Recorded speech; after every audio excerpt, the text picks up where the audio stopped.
você acompanha conosco, a partir de agora, uma conversa com o senador Fleury, do DEM do Goiás. Ele foi empossado agora no mês de julho como suplente do senador Wilder Moraes. E nós vamos conversar agora com ele justamente sobre a sua atuação parlamentar. Senador, muito obrigada pela sua presença aqui no nosso programa.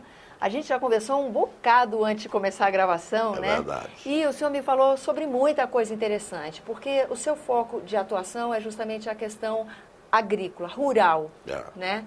E como o senhor me explicava, são muitos desafios, né, senador? Nós temos muitos desafios pela frente. O primeiro é que as pessoas são na zona rural, certo? Ou nas cidades do interior. Em termos de Goiás, 95% da cidade do interior vive da agricultura e da pecuária. Inclusive, nós temos um ditado que sempre falamos que se a cidade acabar, o campo constrói nova cidade. Com certeza. Mas se o campo acabar, não tem cidade nenhuma que vai sobreviver. É verdade. Certo? Porque a riqueza do estado de Goiás, desse país, todo mundo vendo toda hora, nossa presidente alertando e satisfeita com a produção de milho, de soja, do agronegócio, da carne. Mas precisa ser visto, não só comemorar. Comemorar o que o produtor produz às vezes, um tapa na cara do produtor. É surpreendente para a gente que é da cidade, né, senador? Porque as dificuldades que ele tem não são faladas. E essas dificuldades são justamente uma falta de entrosamento entre o poder público e... A gente conversava, por exemplo, e o setor produtivo. O setor agrícola brasileiro, ele é o carro-chefe da nossa economia. A gente passa, inclusive, por um momento já prolongado de desindustrialização do país. E o que segura mesmo esse desenvolvimento tem sido a produção de alimentos, a produção agrícola. Há uma contrapartida na mesma produção, uma contrapartida na mesma proporção, em termos de apoio, de subsídio, como a gente observa, por exemplo, nos países europeus ou mesmo nos Estados Unidos? Não, o setor rural, nós não temos subsídio nenhum, certo? Nós temos altas taxas de juro para o setor. As linhas de crédito são caras, né? As linhas de crédito são muito caras e nós não temos uma política agrícola. O Brasil não tem uma política agrícola. O Brasil tem um plano de safra. Política agrícola, não. E o que seria uma política agrícola? Política agrícola seria... Você planta, vamos supor, milho, soja, trigo ou algodão. Faça um levantamento da média de produtividade que você teve nos últimos 3 ou 5 anos e aquilo fica garantido para você, o produtor. Se ele colher menos do que aquilo, o governo repõe. Porque o prejuízo fica só para ele. E isso é uma prática comum em outros países? Sem dúvida, nos Estados Unidos, na Europa é inteirinho. Para você ter uma noção, nos Estados Unidos, o produtor de leite, ele recebe em torno de $800 por ano, só para ter uma vaca. Isso, no Brasil, não dá $800 por ano um tirador de leite. Porque o que nós temos muito é tirador de leite, produtor de leite. Nós temos do Paraná, de São Paulo para baixo, alguns. Mas a grande produção desse país é aquele que mora na propriedade, que cedo levanta às 4 horas da manhã, vai lá, toca a vaca às vezes com a esposa, para o curral, peia, certo? Tira o leite. Alguns vão entregar no centro, onde está o resfriador, nas associações. Outros, às vezes, já tem o resfriador, põe lá, e aí ele volta para a propriedade para trabalhar. Quando ele vai na cidade, ele vai para resolver alguma coisa, mas com muita dificuldade. Por exemplo, o banco não abre cedo.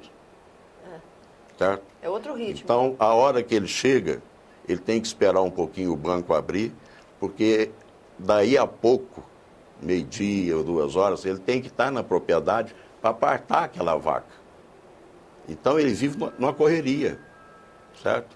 E com alguns até, já tive essa experiência quando estava na presidência do sindicato, é normal o produtor andar com um canivete na cintura.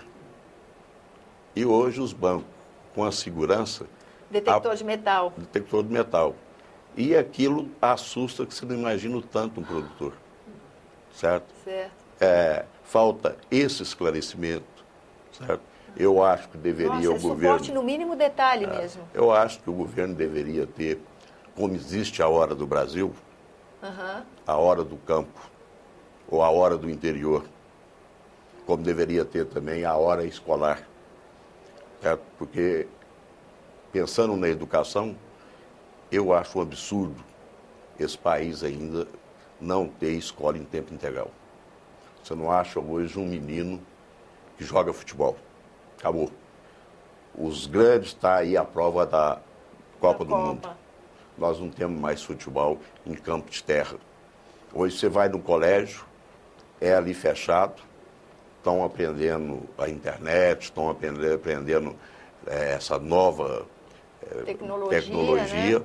Mas o futebol, o basquete, o esporte está de fora. Eu cito para você, uma época na Argentina, a Argentina saiu muito ruim no campeonato de basquete e o presidente exigiu que basquete fosse obrigado em todo currículo das escolas. A Argentina é hoje o maior exportador de jogador de basquete para o mundo. Tem que ter um investimento, né, senador? Tem que ter um incentivo e um investimento. Senador, quanto tempo o senhor vai passar com a gente aqui no Senado? Olha, a licença do senador Hildo foi de 4 meses, certo? Mas nós vamos conversar, certo? O senador Hilder pediu essa licença por 4 meses, mas se tiver oportunidade de eu ficar mais, eu faço questão para continuar com essa bandeira. E o senhor fica trazendo essas questões. Outro tema interessante que a gente conversava antes da gravação é a questão das cooperativas, né, senador? O senhor me falava que esse é um ponto a ser debatido, reflexão, pelo menos. Eu acho que precisa ser muito debatido as cooperativas, porque nós temos cooperativas e cooperativas.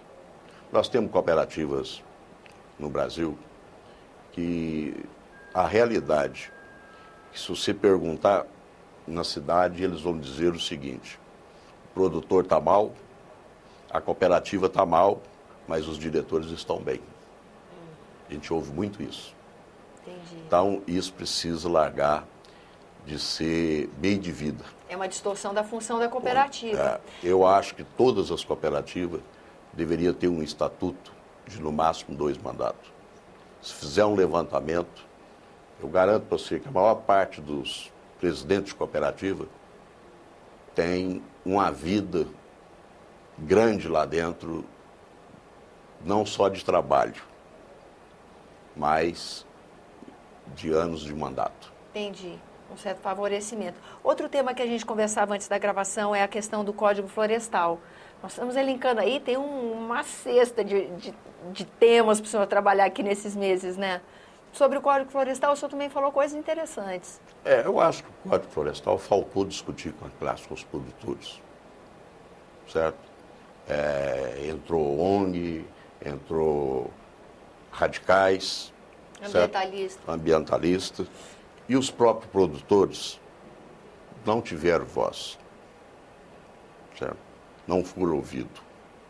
Tomavam-se decisões e quando chegava no interior, no verdadeiro que deveria ser beneficiado, ele ia ver que ele estava piorando a situação dele. Entendi. Certo? Ele teria que produzir menos as exigências que foram criadas. E o nosso país é o país que tem a maior mata do mundo, certo? Nós não podemos aceitar a Alemanha, Estados Unidos, países da Europa, querer interferir, certo? Nessa parte ambiental. O Brasil, se cobrar uma árvore que já saiu daqui para cada país desse, nós daríamos conta de fazer muito hospital padrão Sara Kubitschek, onde eu fiquei internado por 8 anos, que é do governo, por 8 meses, desculpa. Poderíamos ter escola em tempo integral. Como Brasília certo? Teve no início, foi uma Justamente, conquista que a foi uma sociedade conquista, perdeu. Perdeu. Se não me engano, quem criou foi o senador, foi o governador, o senador... Foi na própria inauguração da cidade já tinha o projeto, já. O Sara foi inaugurado pela inauguração da cidade. Né? Inclusive, o presidente do Sara continua o mesmo, desde a criação. Ele acompanhava a dona Sara Kubitschek, e ela tinha uma filha que tinha um problema de coluna, estava na Europa, e ela falou para o Campos de Andrade, Campos da Paz. Campos da Paz. Falou para o Campos da Paz que queria aquele padrão. E eu posso falar. Vontade política, né, senador? Vontade política. E eu posso falar porque tive lá 8 meses. Certo? Eu acho que no Brasil não tem um hospital particular que tenha o padrão do Sara Kubitschek. Quero aproveitar até aqui para dizer para o presidente Campos da Paz que eu orgulho muito dele. Que eu tive lá, nenhum dia teve um tratamento diferente. A equipe dele é de impressionar. É bom para todos os brasileiros esse depoimento, né, senador? Que a gente, com vontade política e organização, consegue muitas conquistas, né? O que falta é gestão. Senador, queria agradecer a sua presença e abrir o programa para que o senhor volte mais vezes, trazendo os resultados do seu trabalho aqui na casa. Sem dúvida. Obrigada pela sua atenção, senador. A você que nos acompanha também, agradeço a sua atenção. Esse é o programa Argumento, eu sou Tânia Horman e você pode participar do nosso trabalho. Envie sugestões e críticas, ligue 0800 61 2211, ligação gratuita, ou acesse o endereço eletrônico que está disponível na sua tela. Até a próxima.